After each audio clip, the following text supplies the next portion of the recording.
Hotel স্টাইলে শিম ভর্তা করার বেশ কিছু রিকোয়েস্ট ছিল আমাদের চ্যানেলে। এখন যে শিম ভর্তাটি দেখাচ্ছি এটা মহাখালীর ওয়্যারলেস গেটের একটা হোটেলের শিম ভর্তা রেসিপি। হোটেলের নামটা আমার এক্স্যাক্টলি মনে নেই, তবে এই ভর্তাটার সাথে আমার স্টুডেন্ট লাইফের অনেক স্মৃতি জড়িয়ে আছে, যেটা আমি ভিডিওর শেষে বলছি। শিম ভর্তার জন্য শিমের দুপাশে যে আঁশগুলো থাকে সেগুলোকে বাদ দিয়ে দিতে হবে। স্ক্রিনে দেখতে পাচ্ছেন আমরা একটু মোটা করে কাটছি যাতে শিমের মধ্যে কোনো রকম আঁশ না থাকে। চেষ্টা করবেন একটু চ্যাপ্টা শিম নেওয়ার। চ্যাপ্টা শিমের ভর্তাটা খেতে কিন্তু বেশি ভালো লাগে। কেটে নিলাম, ইনফ্যাক্ট রুমানা শিমগুলোকে কেটে দিল।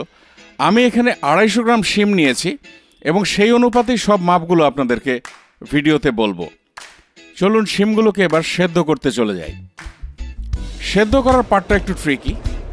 শিমগুলোকে প্যানে নিয়ে নিলাম, চিমটি পরিমাণ লবণ দিয়ে দিচ্ছি, তাহলে চট করে সেদ্ধ হয়ে যাবে। আর সামান্য একটু পানি, মানে পানিটা এমনভাবে দিতে হবে যাতে শিমটাও সেদ্ধ হয়ে যায় এবং পানিটাও শুকিয়ে যায়। মাঝখানে শিমগুলোকে একটু উল্টে পাল্টে দিতে হবে যাতে তলায় লেগে না যায়, এবং সবসময় ঢাকনাটা বন্ধ রাখতে হবে যাতে শিমটা খুব ভালোভাবে সফট হয়ে যায়।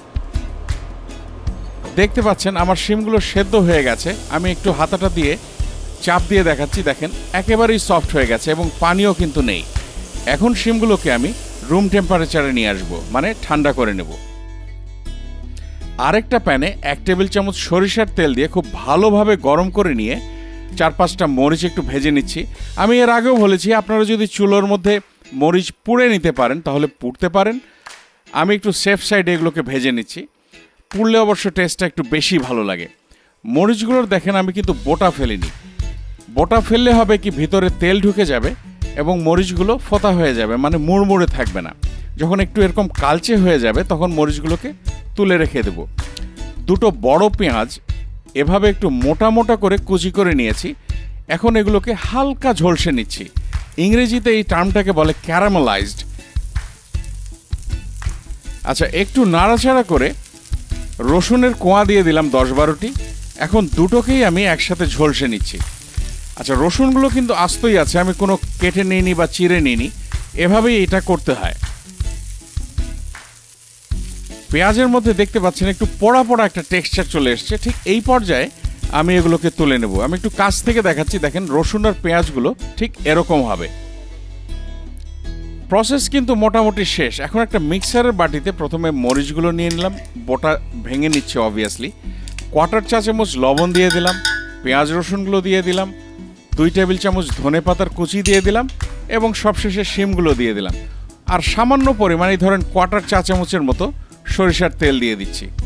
এখন কিচ্ছু না, ব্লেন্ড করতে হবে। আপনাদের যদি ব্লেন্ডার না থাকে এটা শিলপাটার মধ্যে করতে পারেন, কুটনির মধ্যে করতে পারেন, যেভাবে খুশি করতে পারেন, কোনো সমস্যা নেই। দেখেন ভর্তাটি হয়ে গেল। আপনারা পাটায় করেন আর মিক্সারই করেন, ঠিক এরকম স্মুথ করে নিলেই হয়ে যাবে। যেটা বলছিলাম যে এই ভর্তাটার সাথে আমার স্টুডেন্ট লাইফের অনেক স্মৃতি জড়িয়ে আছে।